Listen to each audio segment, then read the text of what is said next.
Hello and welcome to SA Today. I'm Andrew Chernoff. Today we'll sit down with SA Assembly Reps Jesse Feitel and Allie Curtis, but first let's find out what today's headlines are. The results of a stock competition between more than 25 colleges have been released, and SU's Whitman School of Management placed fourth. Forbes magazine recognized the students of the Orange Value Fund for their stock returns of 20% since March. The group says they did well because of recent successes of the Range Resources Corporation. The schools to finish in front of Syracuse were Ohio Wesleyan, Toledo, and NYU. Meanwhile, Hendricks Chapel is hosting a workshop and discussion on spirituality and dance tomorrow evening. The event will take place with the Buglisi Dance Theater. It will focus on the intersections of faith, art, and the ways spirituality inspires the creative process. Buglisi Dance Theater is currently undergoing a 20-day residency at SU. It is Open Access Week on the SU campus, and the School of Information Studies is hosting a talk about the crippling effects international copyright practices have on libraries. The talk will be hosted by guest speaker Dorothea Salo from the University of Wisconsin-Madison. Interested students can go to Heinz Hall Thursday at 12:30. And finally, the SU football team received votes in the AP and coaches polls this week. Of course, the team is coming off a big upset win against number 11 West Virginia on Friday. Should the Orange squeeze its way into the top 25 of either poll in the next couple of weeks, it will be the first time the Cuse has been in the top 25 since 2001. The team goes to Louisville this weekend. Coming up, we chat with Jesse Feitel and Allie Curtis, who will tell us more about SU's rank and enrollment. Stay with us. Everyone has friends. There's online friends, friends to go out with on a Saturday night, friends to hang out with and do nothing, friends who show up on moving day. And then there are the friends who'll be there if someone is dealing with a mental illness. Are you one of those friends?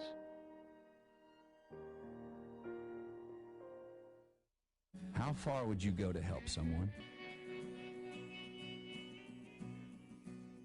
Would you go to the end of your driveway? Would you cross a street? Would you cross an ocean?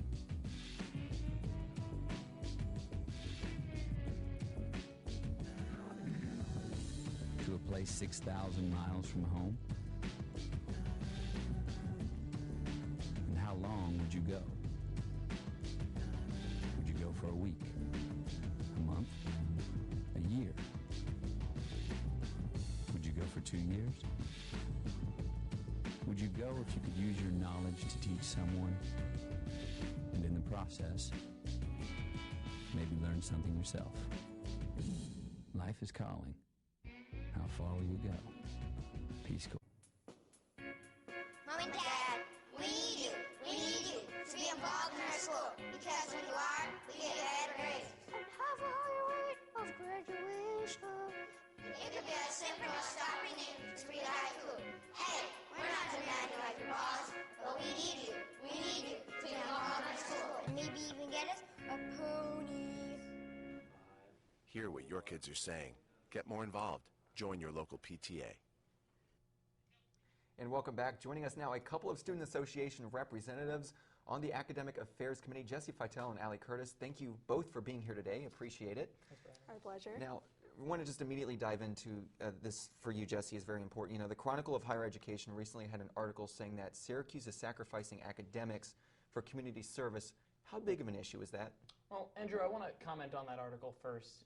It's been spreading around the campus quite a bit, and it focused a lot about what Chancellor Cantor has been doing in her time since she's taken over at Syracuse, and what her mission of scholarship and action has meant to the campus. And the article talked a lot about how Syracuse is taking its academic issues to be kind of in the second spot, in the back seat, and focusing on putting money into the city of Syracuse and improving the city that the university is in.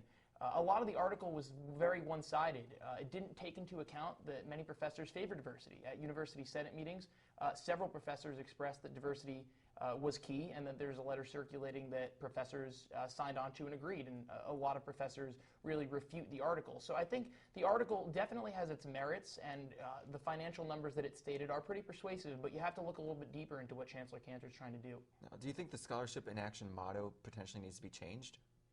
Well, I don't think scholarship and action needs to be changed. I think what Chancellor Cantor brought to this school is the idea that our education goes beyond the hill, that what we do in Syracuse affects not only the university and not only Syracuse but the world. So when you take into account that these things affect students, faculty, and parents, and anyone that you're going to be interacting with on a larger level, taking away that scholarship and action makes the actions of students a little less meaningful. Now, Syracuse and some of the polls now, all the college polls have started to come out, and they're in the 60s. They've dropped a little bit. Is that a concern? Well, I would say it's not too big of a concern. I know there are students who say, wow, well, this is going to affect admissions and enrollments and potentially my degree and what it means down the road. But Syracuse has always had a fantastic name in the world and in the United States in specific. And I think Chancellor Cantor, rather. Chancey Nancy, I love think we to all call call her, her. absolutely. She's really trying to keep us, looking good in the world, and that's one way that she does it, by reaching out into the community. So if people look more at those efforts and not so much the numbers that one publication puts out, I think they'll get a lot more out of that, a lot more out of their education here. And Andrew, I think that those numbers are pretty telling. They take a lot of things into consideration, the SAT score and GPA of incoming students, but it also takes into effect, or lacks to take into effect rather, the diversity of the students and the quality of each individual student that the university is admitting.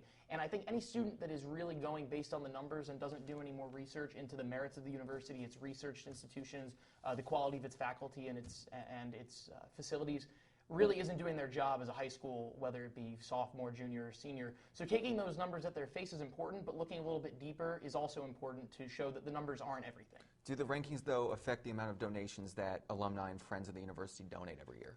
Well, I've certainly been active in talking with alumni, and they express concern that the university, when you're sitting in an office in New York City or Los Angeles and you're seeing Syracuse go from 45 to 50 to 60 or et cetera, whatever those numbers are, it can be a little concerning. But I think when you come back on campus, you interact with the chancellor and with the students, you see that what she's doing kind of has deeper roots than rather just the numbers going up or the numbers going down. So I think for an alumnus to decide to stop giving money to the school that they went to because they disagree with the chancellor's decisions, I think that person really needs to come back to Syracuse, get acquainted with their roots, and really become familiar with what the chancellor's trying to do, because again, like I said, the numbers really aren't everything. Awesome. Hey, Jesse, Allie, we'll keep you right here because we have plenty more to get to right after this break. Stay with us. More Essay Today coming up. So, do you have any questions? What is your soup of the day? Oh, how's that cooked? Is it grilled? Can I have it steamed? So, what do you recommend? Any questions? For the 10 questions everyone should know, go to ahrq.com. हम महाड़ में एक पूरा गांव बनाने में मदद कर रहे हैं. Yo estoy ayudando en el Caribe. Estamos construyendo miles en el Caribe. Я здесь помогу в Кыргызстане. Мы помогаем строить новый тип дома. Tumulong kaming gumawa ng aming tahanan. Tumulong kami sa paggawa ng 1,000 bahay. Nasaidia pia kwa ajili ya watoto. Nasaidia kujenga hapa Tanzania. Habitat's building homes all over the world. Come join us and help build it. Habitat for Humanity. Donate, volunteer, get involved. Support the work in your community. Visit habitat.org. The magical thing about using energy wisely is that anyone can do it. Use energy-saving light bulbs, energy smart power strips, and turn off computers and game systems when not in use. Get together and make a difference. Learn what you can do at energy.gov/tink. Welcome back here to Essay Today. Starting to get a little bit more chillier outside, guys. This is Syracuse weather that we're starting to get used to. Yeah, no kidding. It's unfortunate. Every time it starts to turn from October to November, I just shake my head. And you're looking at a live shot right now of the quad. Dark. That's not what we came to school expecting, at 6 o'clock or 6:30. What time is it, 6:39? I believe One of so. those times, Something yeah. like There's that, a clock yeah. up there. So Yeah. we'll get right back to it. Jesse, VP of Enrollment, is coming to speak at Syracuse University. First of all, who is he? Because a lot of people don't know. And what does this mean that he is coming to Syracuse? Well, the VP of Enrollment Management is a man by the name of Don Sala, and both myself and Nick Iaquinto, who's been working on this initiative with me, we met and spoke with him at length as well as other faculty about this issue. And what Mr. Sala really is involved in doing is kind of handling the number of students that are admitted to Syracuse, how students are admitted to Syracuse. He's not a member of the admissions office, but he takes all of those numbers and kind of, takes the chancellor's message and puts it really out into, the rational way that students are admitted and whether they're not admitted. That goes through the Office of Admissions, but also through what Don does. And really, it's important to realize that he is coming to Syracuse University to speak at our assembly meeting on November 14th, and we're not entirely sure which faculty members or which administrator he might bring, but certainly what he will bring is the university's perspective in a really clear sense.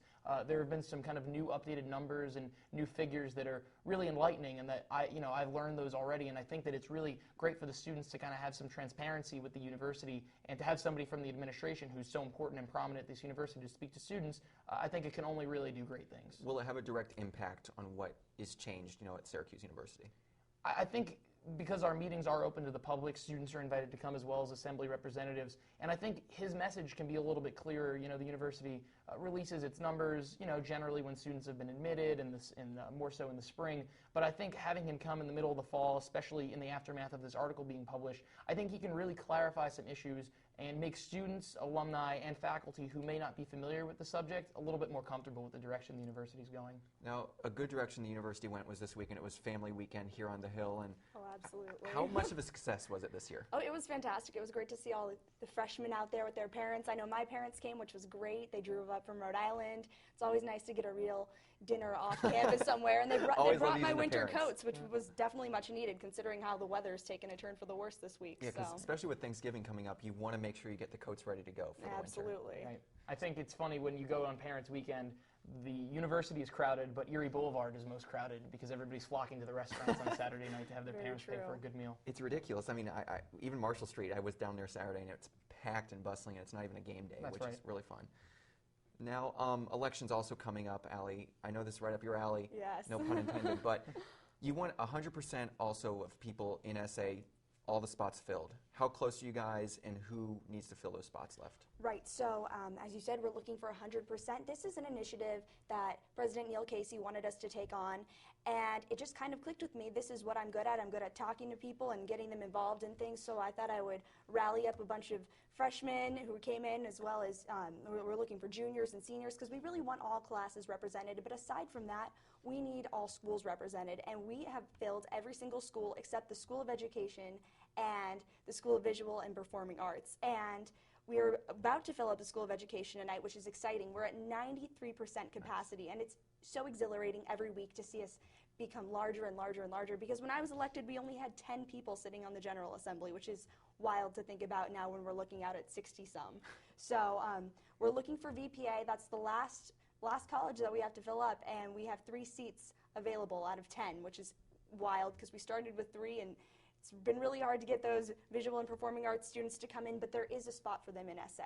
It's good to hear. I know Neil was really big on that, heading into the year, and that's always a good thing that's starting to fill up. So we'd like to thank all of our guests for coming in tonight. Thank you guys both very much for coming in, and be sure to catch the latest SU News all week long on Citrus TV News live at 6. Meanwhile, SA Today returns next Monday at 6:30, and if you want to go to any Student Association meeting, they're every Monday at 7 o'clock in Maxwell Auditorium. Until next time, good night, Syracuse.